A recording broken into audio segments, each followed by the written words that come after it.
Vinpraten tilbake med enda en kvinne. Og denne kvinnen som sitter ved siden av meg en av overhodene i en av verdens mest respekterte vinfirmaer.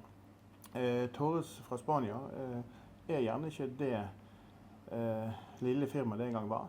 Det mange generasjoner siden de startet, og i dag så har de vinerier både i California og i Chile. De har blitt store i alle vindistrikter som viktige i Spania.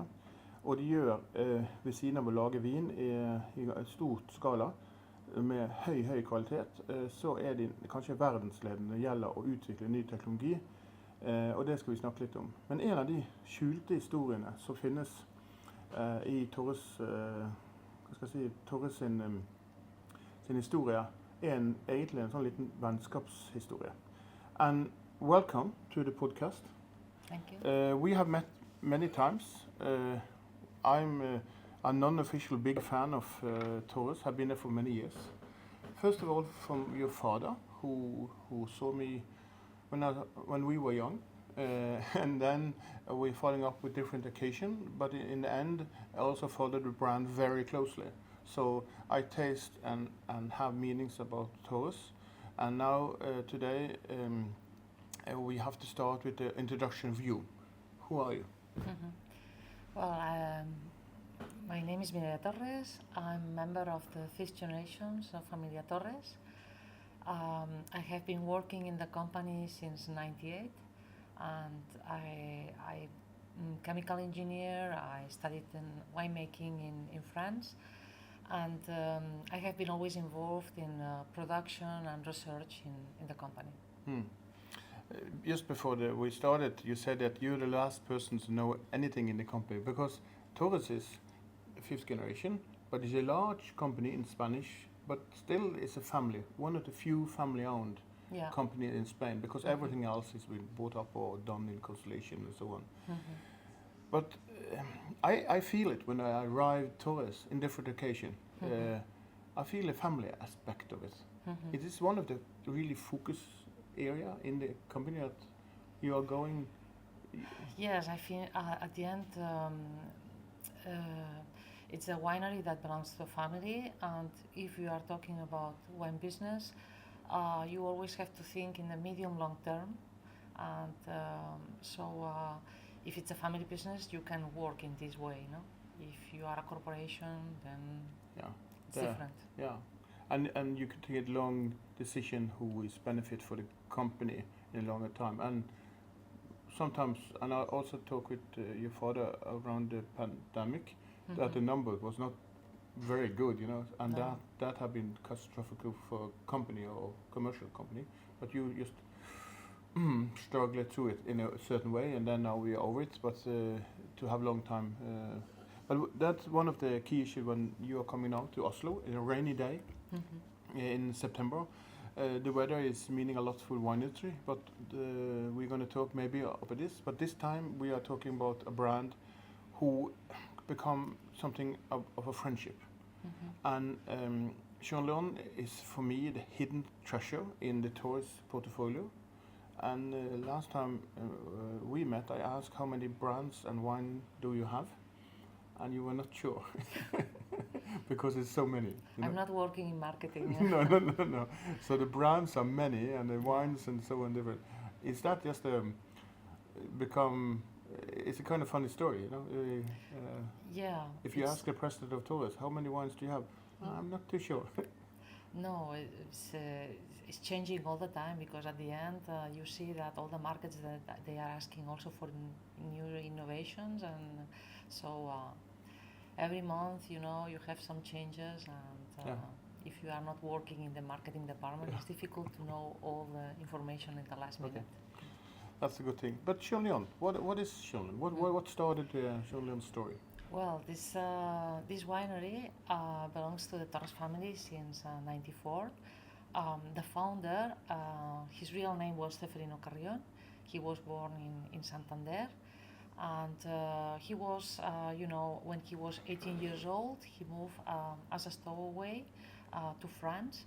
And in France, from Le Havre, he moved to France, and then from France, he moved as a stowaway to New York. And in New York, he started to work as taxi driver. That's why we have this range of wine that is called 3055. This is the license number of a taxi driver. And after some years, he moved to the West Coast. He started to work in Frank Sinatra's restaurant, Villa Capri. And there he did a lot of friendship with James Dean, Natalie Wood, Ronald Reagan, all these actors from the Golden Age, especially with James Dean. And with James Dean, some years later, he started his own restaurant. Unfortunately, James Dean, he died in a car accident some months before the opening. The opening was in 1956. It was Restaurant La Scala in Beverly Hills. Who's still there? Yes, he's still there. Yeah. Now the manager is Gigi, the daughter of Jean Leon. And he had a lot of success with this restaurant. He had more than 20,000 bottles. He did a lot of events, and it was like the meeting point from the high society, from Hollywood, presidents, politicians, producers, actors, actresses. They were all there. So after some years, he decided to produce his own wine. And then, first of all, he looked in California. It was too expensive. Then he decided to invest in Penedès, where he had some family. And he started the project in 1963. So in that period, all the wines with French varieties were very popular, and that's why he decided to plant Cabernet Sauvignon, Chardonnay, Cabernet Franc in Jean Leon. He had a lot of success with all these wines, But it was mainly in the American market. In the American market, around his south. and in Spain. Or in Spain. He was a very good friend of my father. So it was in '94 that Jean Leon, he got a cancer. His son and his daughter, they didn't want to continue with the winery. So he decided to sell it, and my father said, okay, I will buy it, and I promise you that we will continue with the legacy and the story of the wines. And in this moment, I'm a member of the fifth generation that is in charge of this promise. And that's a very good introduction to what the Torres family or the latest generation have done, because it's very easy to let it be a old legacy who's there and slowly just go, because the wine industry is moving.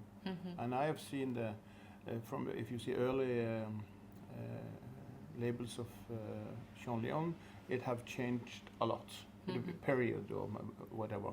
Yes. But also with new wines, and one of the wines we're going to taste today is kind of a very good new design, but still take on the legacy. But also wine styles is also changed and also kept, of course, the old.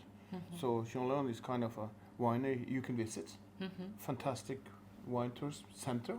Yes.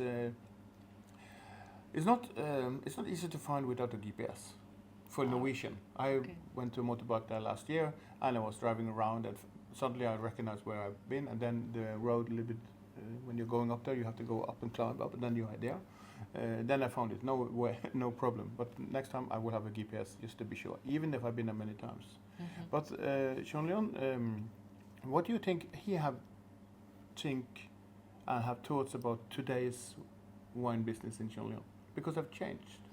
He have made a boutique winery with stolen grapes from France. Yeah. He was the first introduction with Chardonnay. So he kind of made the Bordeaux thing in Spain at a time in history where this was special. Yeah, well, I think that he was a visionary, an entrepreneur, and he was perhaps one of the first that started with circular economy. So he did these visits in pruning season to some chateaux in Bordeaux and Burgundy. So that's what you call it? Yeah, circular No economy. stealing. Okay. Yeah, of course, yes, it was. Yeah. He took profit of this residue of this. Yeah. But And- it is maybe possible one day to take the DNA of this and check if it is correct. But in fact, Jean today is still for Norwegian mostly. I have knew it about for many years, but it's a kind of Spain is full of like Vega Sicilia and other products. But this one here have been a treasure also inside the toys thing for exports. Not for if you talk to a Spanish sommelier, they know about it, of course. But one of the things I have seen when we have the planning of this podcast is that in Norway is a storage of 98 Magnum. So we're going to taste afterwards. It's going to be fantastic. Yes. But you started also to work with Kolonialen to manage it. Yeah. And when did this happen? You started and told the family company in '94, and then Yes, so it's since '94. It has belonged to the family.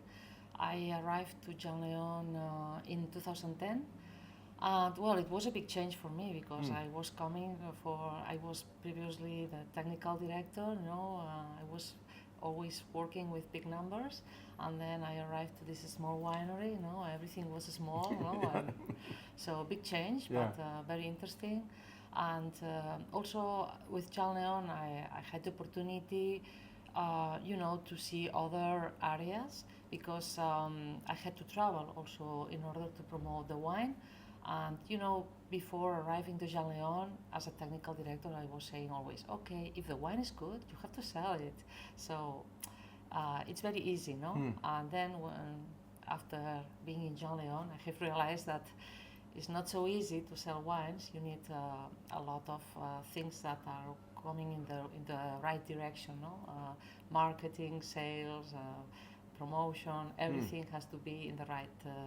time and also get ambassador in a kind of way to drink it, and that's one of the benefits maybe with Kolonialen, that it's a learning place for many in Norwegian. Your brother have been involved for some. You took over from your brother. Yeah, the visitor center was built by my brother. I call that the perfume version of Carrión, because he was influenced by his work in the perfume industry, and it looked much different in somewhere. But the wine is okay, so that's maintained. But I think design is more important today and in the past, and to be looked at something modern. Yeah. So from 2010, you took some years to work in Kolonialen, but then you take some decision because Kolonialen have changed really. Yeah, we have done some changes. It's true that of course we have kept all these French varieties, and we are still producing wines with Chardonnay, with Cabernet Sauvignon, with Merlot. We have done new plantations. We have invested also in new plantations in a little bit higher in the mountain, in the middle of the forest, because we see that the quality is also very good for new plantations. I mean, from the up to the hills. Yeah. Yeah. Okay. Yeah.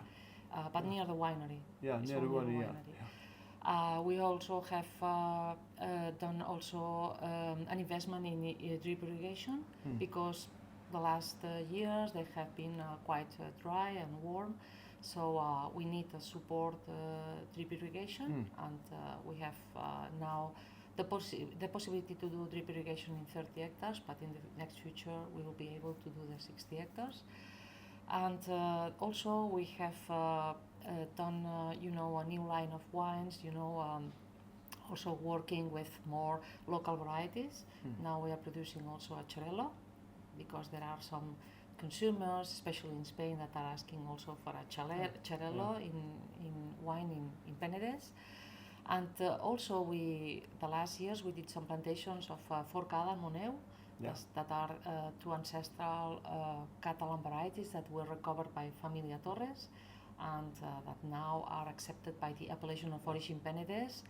I used to say that Forcada, I've been lucky enough to taste this since now maybe 10 years or something, small editions of there. Yeah. And for listeners and viewers of the podcast, be aware of the Forcada, because that have a great future.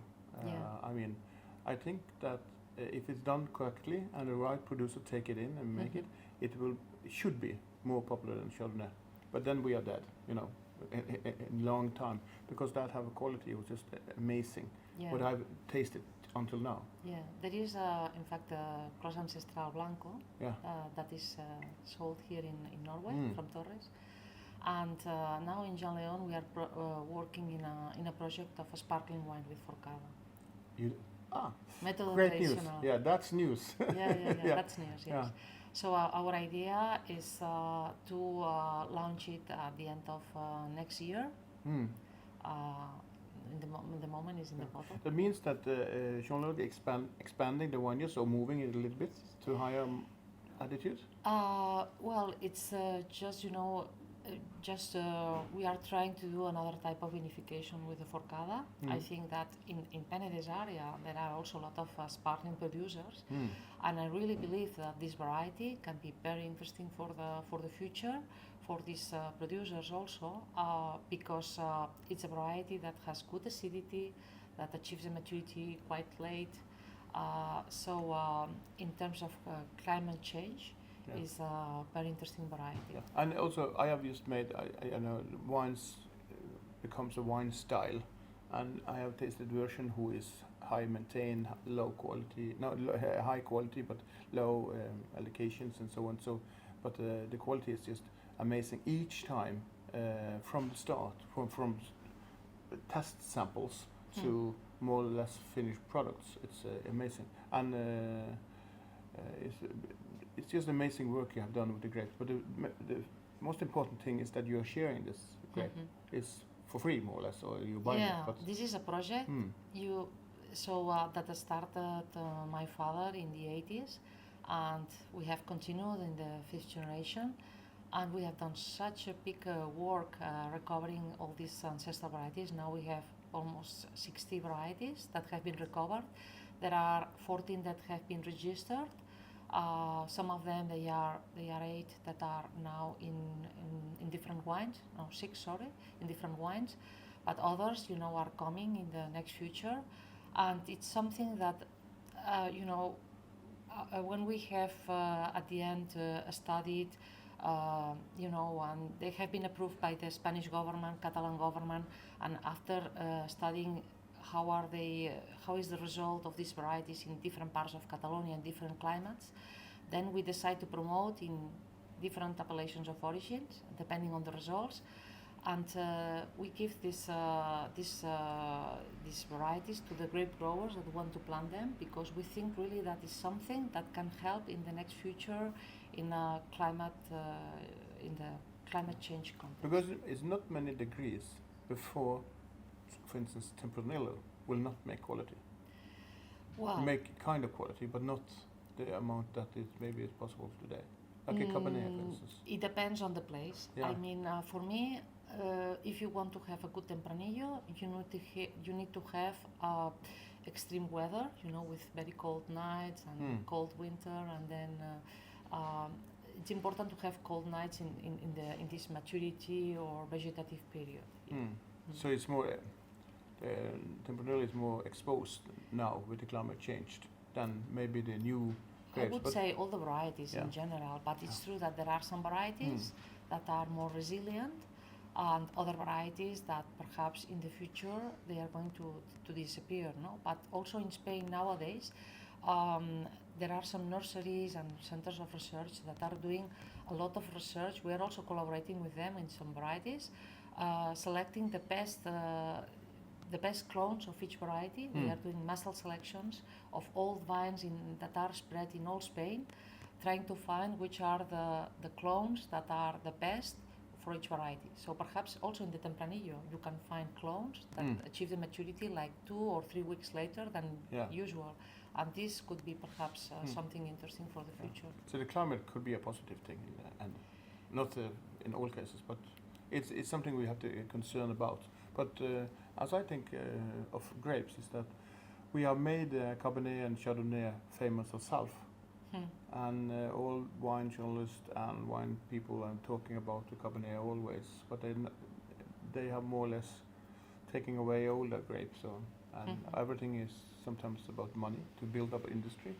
But maybe the future is to go to smaller parts of working up local, because that's important, like Portugal or other countries who maintain their own identity of, because this is local grapes who have been found by ads in the newspapers over 30 years, and then people are coming in, you have tested it and you tried it out, and then now for the last years they become more public, and now you're having that's going to be fantastic to see throughout the years. I think at the end what we are trying to find is this balance in Jean Leon, no?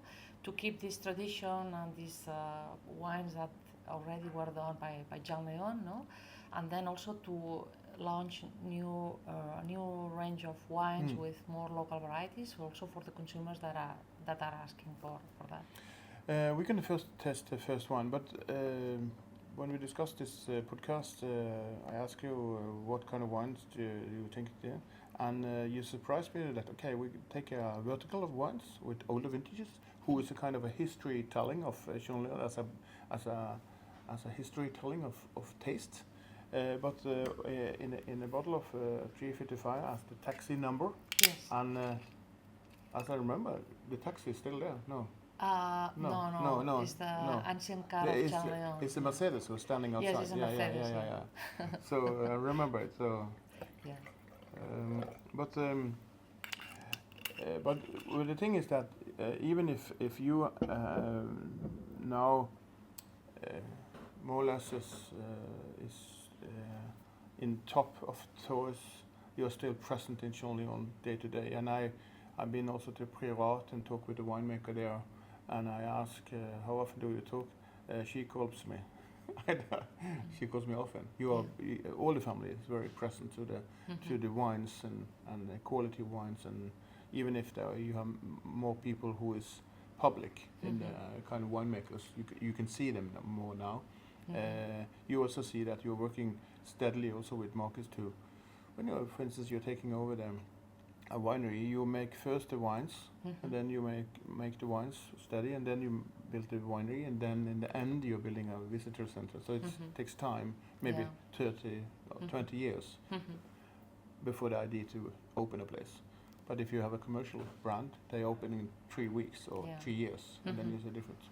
So what we do when usually in the family, is that when there is a new release and a new vintage, we always taste all together, all the family members, and my father and my brother, and also the technical director and the winemaker, and we comment the next release, and so we I remember when you launched non-alcoholic, not Euro. Yeah, that's where I asked your father how did she arrive with us, and he was.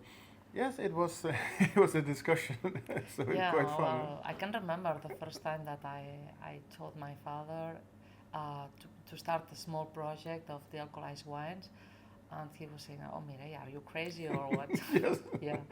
But at the end, now it's something that is working very well, and I'm really happy to say that at the end, this kind of wines are different in terms that all the aromas that we have with all the process that we have developed are the aromas from the fermentation. We do not add any external natural aromas to our dealcoholized wine. And this is something that makes me really very proud. Yeah, but it's kind of also many liters, and if you take it from the day one to today, it's lots of wine will come. But also in Norway, that the non-alcoholic movement to wine, when people have to have a non-alcoholic beverage. The Natura is one of the best selling in Norway, coming up. Yeah. But of course not so as the brand Ángel for a long time ago. It's a different thing, and it tastes good. I'm not a fan of the red, but I love the white, often used. So that's and we have now sparkling also. Sparkling, okay. Yeah, that's also good. Yeah, taste that. But if you go into this wine here, what could you tell about this wine? What it will smell? Well, this 3055 red is mainly it has a majority of Petit Verdot, and then has also Merlot, Our idea is to increase the Petit Verdot variety in this plant with the time. We are planting more, doing more contracts with grape growers, are planting more Petit Verdot. And this is because Petit Verdot is a variety that gives you a lot of spiciness in the nose, good acidity, nice tannins, and the Merlot has always this volume in the mouth, this black fruit in the nose. But perhaps Merlot is not so resilient to climate change as Petit Verdot, no? So that's why our idea is to increase the Petit Verdot with the time. We think that it's a different plant, and you cannot find this plant anywhere else. And it's really interesting wine, no? So it's very intense.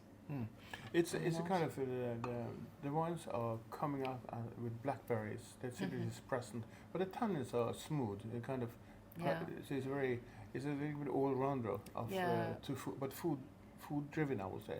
Exactly. I don't know how this is when it's getting older, but this is you drink this a couple of years after you bought it or at once, but also to food is maybe the best education of this. But it's not it's not a typical Spanish wine. It's more grape focused, and I use it often when I ask people to taste something different from Spain, because Norwegian consumer they are drinking very traditional often, and also the autumn is the best season, and also a little bit for Christmas with gifts and so on, and then it's silent. But in overall, you also see that that whites from Spain are growing all over the world. You know, Albariño, other grapes, who is coming up as wow, it's coming.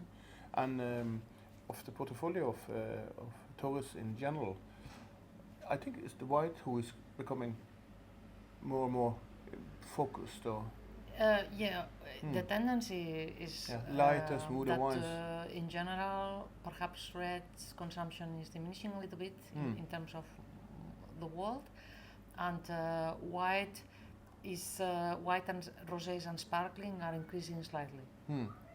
So I would say that perhaps in Jean Leon nowadays we are like perhaps majority is white and rosé with 30-55, but reds is also important, no? So perhaps the tendency in the reds is that the reds, the consumers nowadays they are asking for reds with less extraction, no?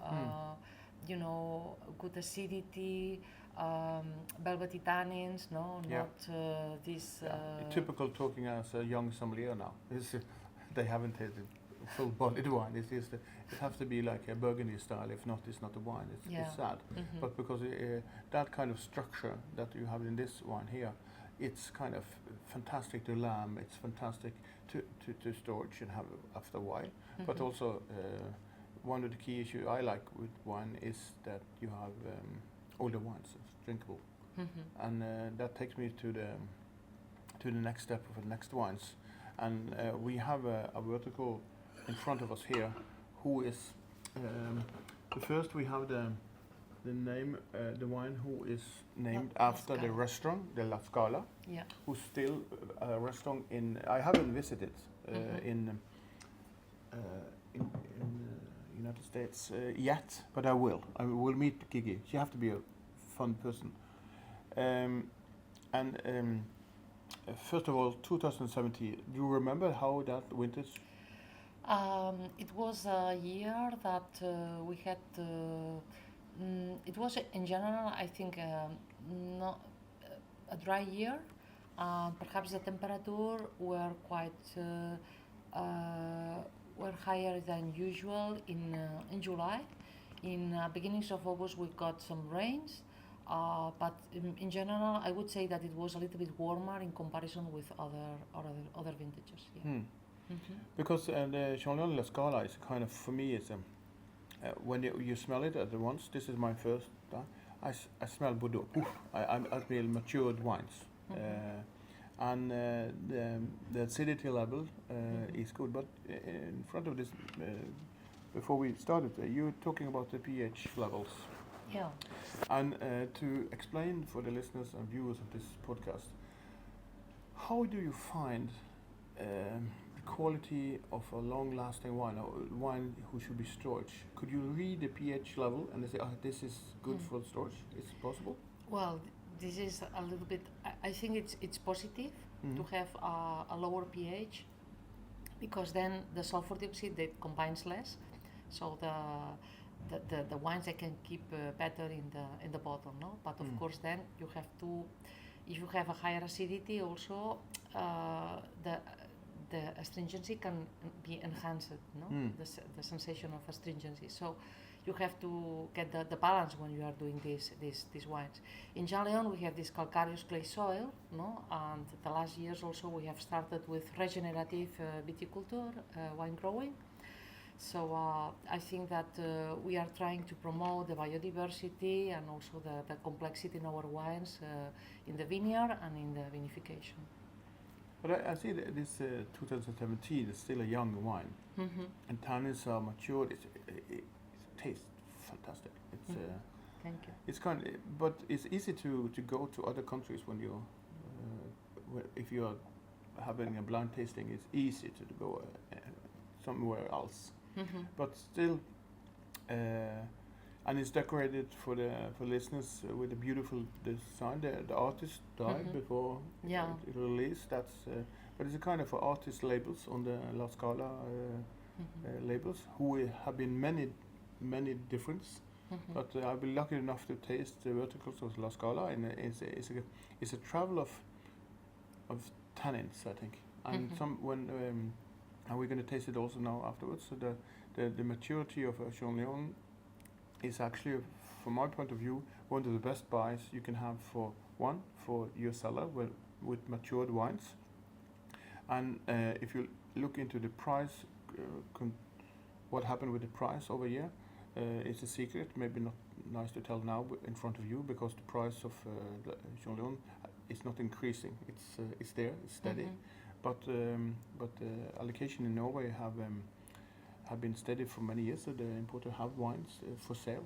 So it's a good buy. But the 2017 now, it's I think it's a highly rated wine, over 92 points, maybe more. We have it in a bigger glass. We pour it by Carrión out from so it need time to open.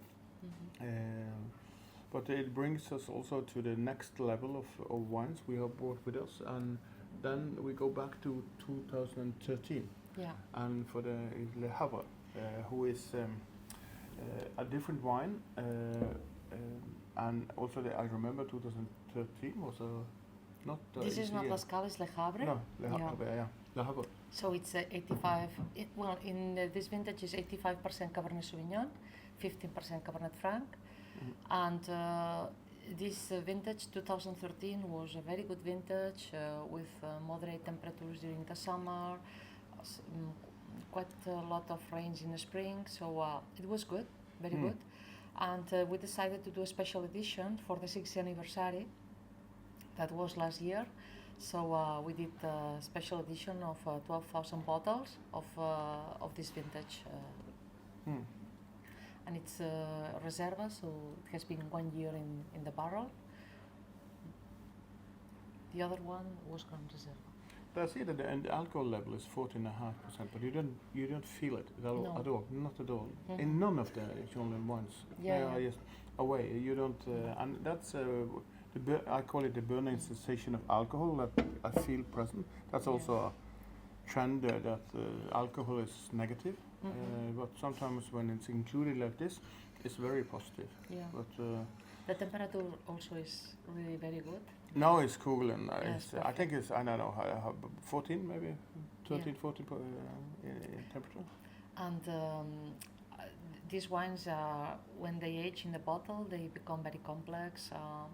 You can find the fruit, but also these spicy notes that are coming from the aging in the barrel, and some Mediterranean herbs that are coming from the area, no? And they are wines with a nice structure, with a huge capacity for aging.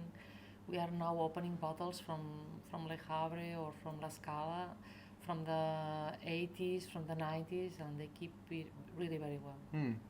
And that's one of the things that you still have wines in storage because the sales of Kolonialen have to be stopped in some while because you have quite a bit of it. So it's nice to see to do verticals and have launched of older vintage, who is important for a brand. That's a good thing. But I think my focus on Kolonialen have been always on the story. That's good. You tell that once or twice, you have a good backstory and a beautiful friendship you have to be between your father and Kolonialen. But the thing when your brother was involved with Kolonialen and you were taking over now, 2010 to 2024, in many years. Yeah, you many know, years. so 14 years. yeah. So kind of womanized Kolonialen brand, but womanized in a positive way. That one part of the company is moving ahead with working with good designers, with ideas now with sparkling, with different grapes. That means that you can have 24% of the old Kolonialen, but it's also a movement to a new area of Kolonialen. Is that correct? Or? Yes, it's correct. Yeah. The winemaker is also a woman, so Yeah. two women are taking all the decisions. Yeah. Okay, who need men? Yeah, we are. In fact, we are now 50% women, 50% men. The company. In Kolonialen or in Torres? In Kolonialen. In Kolonialen, okay, Yeah, okay. yeah. In So Torres. so the goal is to take out the men? No. No. But it's like that in this moment, yeah. And well, I mean, it's fantastic to. But I see that when a woman comes into, not in general, but for me as who's taste and experience lots of wines and produce and meat and so on, many times it's a very positive thing to have women and the mixture are good, because in older generation of wine business, the men-dominated thing is also, I think, is very traditional. I mean, the man's structure of talking and so on, it's different. So it's changing a lot. I You agree have with seen that from childhood to now. Yeah. That I remember when I talked with your father and how he was with his father and how he become for you and how you are with your children probably. Yeah. That is a huge difference in thoughts. Everything is changing, and of course nowadays women are in much more positions in the wine sector than before. I have to say that for me, the ideal situation is, to find this balance between women and women, because of course we are working in a different way, but if we are working together, this is the ideal situation. Yeah. But you can't have wineries with 100% women. It's too much talk. It's too much talk. Wow. I know you're producing sparkling. It's becoming a party. For the moment, I have never experienced it 100% women. No. But let's test it and see what happens. Lots of sparkling. But in the last we have seen the Cabernet 1996. Where I think it's a long time since you have tasted it. Yeah. Because this is a rare wine in general, and it's ready for sale in the monopoly. One of the first vintage of the word Pago, probably. Pago was introduced. Yeah, but then they took it out because Pago means, it's there is some legislation that they could not put on the label Pago. So, but it's a single vineyard wine from our own vineyards. It's 96, that was a very good vintage. And in that period, he used to put the wine aging during 2 years in the barrel and then the rest in the bottle. So, but it's mentioned reserva. So. Yeah. So this is matured, still alive. I call it alive because it's not completely. It's layers of layers of layers of layers of taste. Yes. And it's just becoming, and you see the fruit things have become away, but still is a structure and long-lasting taste. But this bottle here, among them, you have in front of a fireplace. You don't need so much food because it's so smooth. It's a kind of a. Yeah, it's what ready happened in for '96? drinking. It was just 2 years after you started in Torres. It's a long time ago. Yeah, a long time. Yeah, And we are now launching magnums from 96, 97, 98, 99. And of course, you can see the effects of the climate in each vintage. It's interesting to see that. And the evolution of the wine in the bottle, no? You can see that perhaps the fruit is diminishing, but then you get much more complexity with these Mediterranean herbs, with all these spices, with tobacco notes, with leathery notes. It's kind of an oasis of layers. Who's coming? And this one here, I mean, now we are having it at maybe 30, 14 degrees. We have it in a wider glass. It's just becoming to go more open, but I think if we let the glasses, all of them, the three here, stand here, it will just be a pleasure time for this, because Spanish wine older are rare. If they are older, it's usually more famous brands, but still there are producers who is launching wines and also have in stock older. Kolonialen is one of them, but maybe Kolonialen is the most hidden treasure for my point of view, and I look forward to my next visit to Kolonialen. My last visit was on a motorbike in 27 degrees in a hot leather suit. I couldn't knock on the door because I was smelling. I was, taking 2 kilos away, but it was smelling. So I didn't knock on the door. But next time I will arrive in suitable motorbike, and then I will have a new visit. But the news for me about the sparkling from Kolonialen with Focada, that's going to be very interesting to see. But now in the end, when we visit Kolonialen last time, you showed me, you told me that you have to new vineyards and so on, and in that category you dig up the earth and suddenly you find amphoras or in the beginning, and you gave me a rock at that time, and I still have it in my office. Yeah, I see it every day in front of me, and I often take and smell on it because it's smelling Spain for me. But how is the digging around Kolonialen? It's expensive, I know. Well, I stopped. Yeah, you stopped. Yeah.